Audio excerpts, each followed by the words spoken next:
What if your child ran to a grave every time he was hungry, and something supernatural from the grave fed him? In Abaddon, this terrifying truth happened to little Michael. Watch what happened next, you won't believe your eyes. Grace Williams waited 12 long years for a child. In a quiet street in Abaddon, where the nights were calm and the mornings smelled of rain and dust, Grace knelt every day beside her bed, praying with tears. Doctors had spoken, relatives had whispered, and hope had almost faded. But Grace refused to let go of God. When the news finally came that she was pregnant, the entire house shook with joy. She laughed, she cried, and she danced alone in her room, thanking God for remembering her. When she gave birth to a baby boy, she named him Michael, a gift from God. From that day, Grace's life revolved around her son. She carried him everywhere. She sang to him every night. Even when others offered to help, she refused. "I waited too long for this child," she would say. "Let me love him." As Michael grew, Grace's attachment grew deeper. By the time he turned 5, he followed her like a shadow. If Grace went to the kitchen, Michael was there. If she stepped outside, Michael held her dress. At night, he slept with his hand on her chest, listening to her heartbeat. But joy does not always warn before it leaves. One evening, after returning from a short trip to Lagos, Grace fell ill. What started as a mild fever quickly turned into something frightening. Within days, she was weak, whispering prayers instead of singing songs. Michael sat by her bed, holding her fingers tightly. "Mummy, don't sleep," he kept saying. Grace smiled weakly and pulled him close. "My son," she whispered, "no matter what happens, I will never leave you hungry." Those were the last words she spoke. Grace Williams died that night. The whole neighborhood in Abaddon mourned. People cried not just because Grace was kind, but because of Michael. At the burial ground on the edge of the city, as her body was lowered into the earth, Michael screamed and clung to the coffin. "Mummy, come back." They had to carry him away. After the burial, Michael went silent. He barely spoke. He barely ate. His father, Daniel Williams, tried everything, but nothing worked. Each night, Michael cried himself to sleep, calling his mother's name. Then, strange things began to happen. One early morning, a neighbor saw Michael walking alone toward the cemetery. "Michael," she called, "where are you going?" He turned and answered calmly, "To see my mummy. I am hungry." They laughed nervously, thinking it was a child's imagination. But when Michael returned later that morning, something was different. For the first time since Grace's death, he was not crying. He looked full. This happened again the next day, and the next. Whenever Michael complained of hunger, he would quietly walk to the grave. People began to notice that he always returned peaceful, humming the same lullaby Grace used to sing. Daniel grew worried. One evening, he followed his son. From a distance, hidden behind a tree, Daniel watched as Michael stood before Grace's grave. The wind was still. The air was heavy. Michael knelt down and softly said the words that froze Daniel's blood. "Mummy, I am hungry." The ground trembled slightly. Then, slowly, the earth above the grave shifted. A cold voice, gentle but hollow, rose from beneath the soil. "My son, come closer." Daniel wanted to run.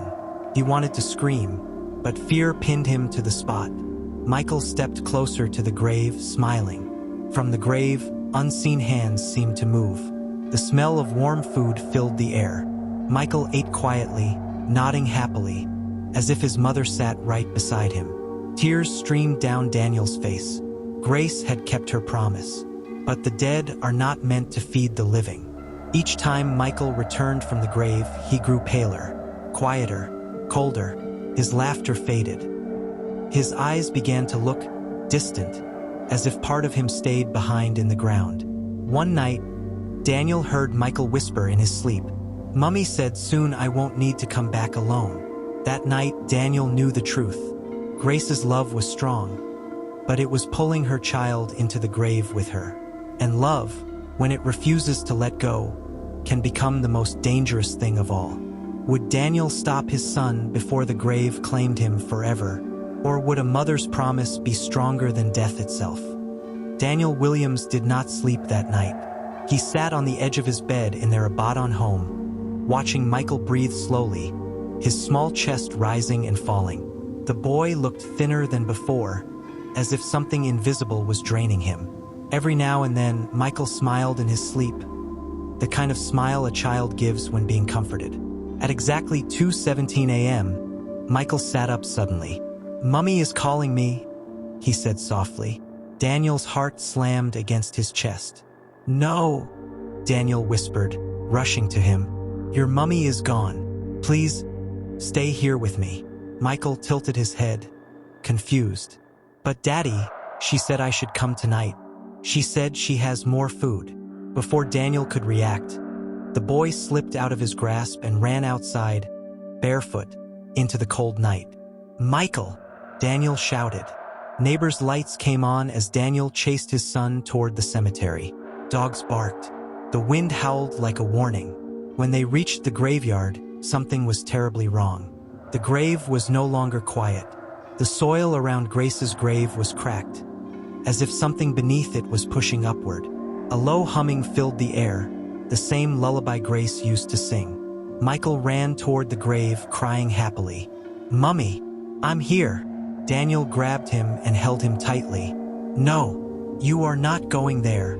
The ground shook violently. Then, Grace's voice rose again, clearer, closer, filled with longing. "Daniel, let him come. He is my son." Daniel fell to his knees, shaking. "Grace," he cried. "You are dead. Please, you're hurting him." Silence followed. Then the voice changed. "You promised to take care of him," Grace said, her tone no longer gentle. "But you let him cry. You let him hunger. I am only doing what a mother must do." Suddenly, a pale hand pushed through the soil. The neighbors who had followed screamed and ran. Some began to pray loudly. Others fainted. Grace's hand was thin, lifeless, yet moving.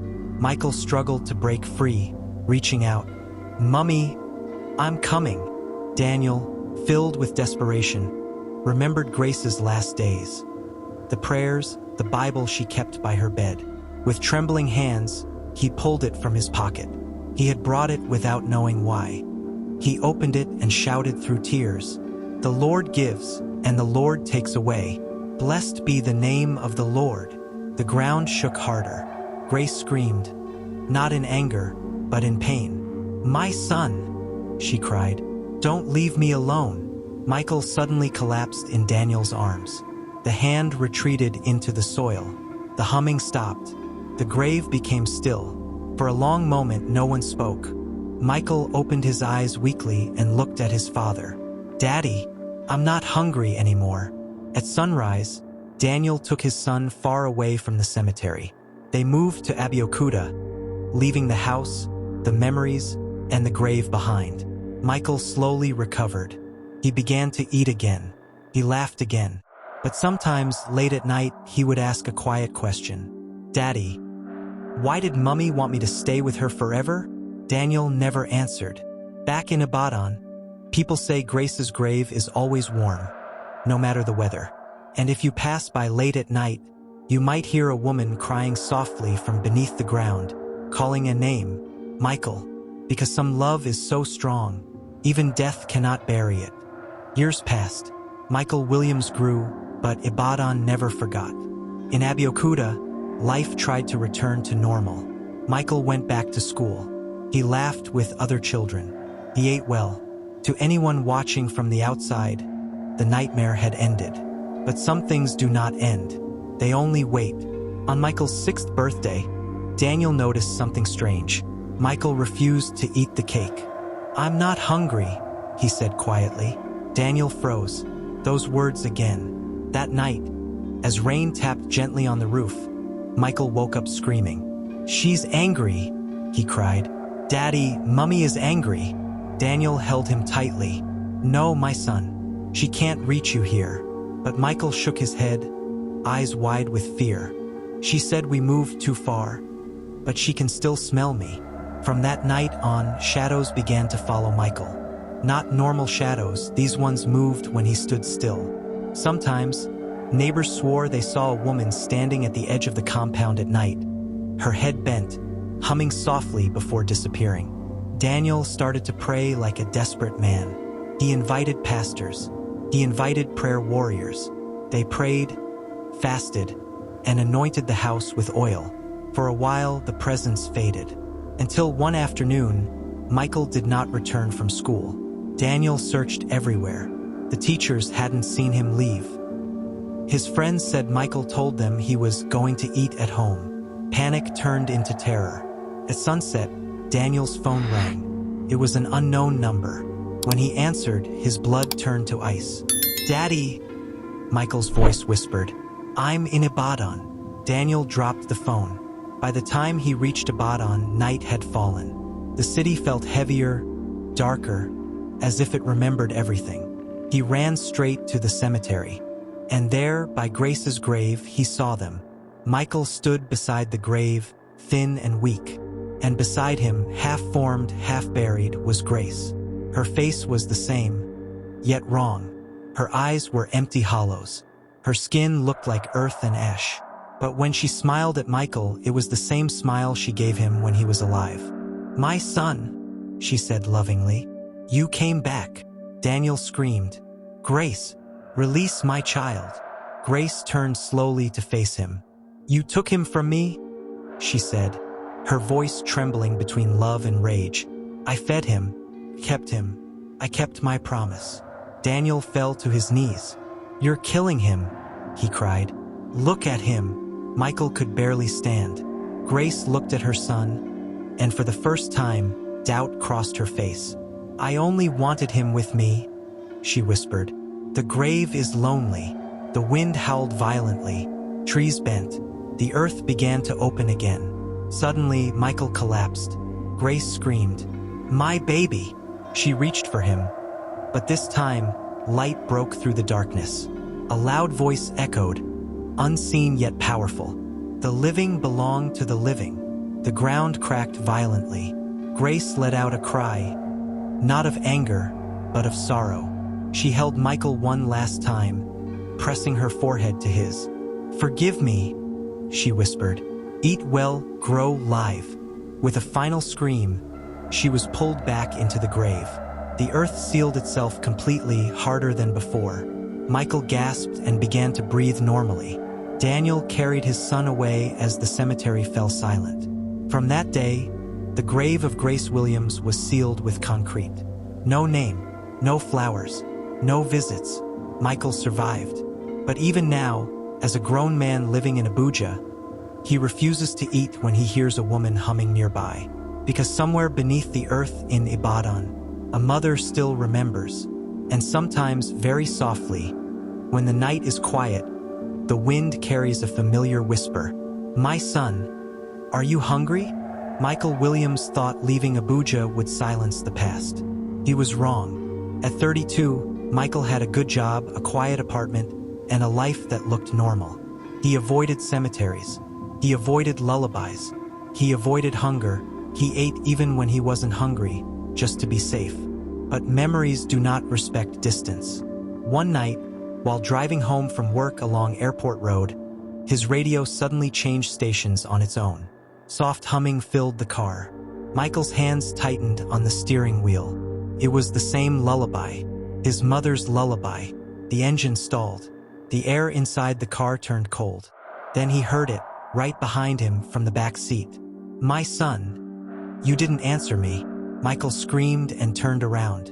The back seat was empty. He started the car and sped home, shaking. That night, he dreamed of soil-stained hands knocking on his door. Slowly, patiently. The dreams became frequent. Then came Sarah. Sarah Johnson was kind, warm, and patient. For the first time, Michael told someone everything. Ibadan, the grave, the feeding, the hunger. She listened without laughing. "Whatever followed you," she said softly, "it ends with you." Michael wanted to believe her. They got married quietly in Ilorin. For a while, peace returned, until Sarah became pregnant. The day the doctor confirmed it, Michael felt joy, and fear slam into him at the same time. That night, he heard humming again. This time, it came from inside the house. Sarah was asleep. The kitchen light flickered. Michael walked in slowly. The smell of warm food filled the air. A plate sat on the table. Fresh food, still steaming. Then the voice came from behind him, closer than ever. "You see," Grace whispered. "I can still feed my family." Michael turned. She stood there fully formed now, no longer half-buried. She looked almost alive, except her feet did not touch the floor. "You promised," she continued gently. "You were mine first." Michael backed away, trembling. "You're dead," he cried. "You don't belong here." Grace smiled sadly. "I belong where my blood flows." The lights went out. When they came back on, Grace was gone. But the plate of food remained. From that night on, Sarah began to feel weak. The doctors couldn't explain it. The baby was fine, but Sarah was constantly tired, constantly hungry, yet losing weight. One evening, Sarah whispered, "Michael, someone feeds me in my dreams." Michael felt the world tilt. That night, he stayed awake. 3 a.m., the humming started again. The bedroom door creaked open. Grace walked in slowly, her eyes fixed on Sarah's stomach. "A grandchild," she whispered with joy. "I won't be lonely anymore." Michael stood between them. "No," he said firmly, his voice breaking but strong. "You will not take another life." Grace looked at him, really looked at him, for the first time. "You've grown," she said, "but hunger runs in our blood." Michael dropped to his knees. "You loved me," he cried. "If that love was real, let me go." Silence filled the room. Grace's face twisted with pain. Tears, dark like soil, fell from her eyes. "I don't know how," she whispered. The humming stopped. Grace began to fade. As she disappeared, she spoke her final words. "When the child is born, never let him come looking for me." She vanished. Sarah recovered slowly. Their son was born healthy. They named him Daniel. Michael never told his son about Ibadan. But on Daniel's 5th birthday, the boy tugged at his father's sleeve and asked softly, "Daddy, why does Grandma sing to me when I'm hungry?" Michael felt the room spin, because some stories do not end. They are inherited. Michael felt the blood drain from his face. "Daniel, what did you say?" he asked slowly. The boy looked up innocently. "Grandma," he repeated. "She sings to me at night. She says I shouldn't cry when I'm hungry." Michael grabbed his son tightly, his hands shaking. "No one must answer her," he whispered. "Do you hear me? No one." That night, Michael finally did what he had avoided all his life. He went back to Ibadan, alone. The cemetery was quieter than before, but not empty. The air felt thick, heavy with waiting. Grace's grave, sealed years ago, was cracked again, thin lines spreading across the concrete like veins. Michael stood before it, his voice steady but soaked with pain. "Mummy, it ends tonight." The ground trembled. Grace rose slowly, no longer frightening, no longer angry, just tired. She looked like a woman who had loved too much and lost everything. "I was hungry," she said softly. "Not for food, for family." Michael knelt. "You fed me from the grave," he said. "You almost took my life. Now you're reaching for my son. This is not love anymore." Grace wept. "I didn't know how to stop." Michael took a deep breath and said the words that broke the curse. "I forgive you, but I release you." The wind roared violently. The grave opened, not outward, but inward, pulling her back gently, like arms finally letting go. Grace smiled through tears. "My son, eat well. Live long." Then she was gone. The ground sealed itself completely, this time smooth, cold, final. When Michael returned to Abuja, Daniel slept peacefully. No humming, no hunger, no whispers. Years passed. Daniel grew strong, healthy, free. Michael grew old. And before he died, he told his son the truth. Not with fear, but with wisdom. "Love," he said, "must know when to let go." To this day, people say that in Abaddon, that grave never cracks again, because the dead finally rested, and the living finally lived. The end. Tell me what you enjoy in this video and where are you watching from. Kindly subscribe for more.